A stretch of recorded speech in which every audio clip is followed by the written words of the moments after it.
Hi guys, welcome to back my channel. অনেকদিন পর এই ভিডিও করতে এলাম। যেহেতু একটা প্রবলেম হয়েছিল সেই জন্য করতে পারিনি। এখন নতুন একটা মোবাইল নিয়েছি, সেই জন্যে একটা ভিডিও ভালো হবে ওই জন্যই মোবাইলটা নিয়েছি। তা এখন একটা ভিডিও করতে এলাম।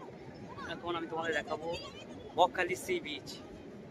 বকখালি সি বিচ যে বর্ষার সময় এখন বকখালি কেমন লাগে সেই দৃশ্যটাই তোমাদেরকে দেখাবো এখন।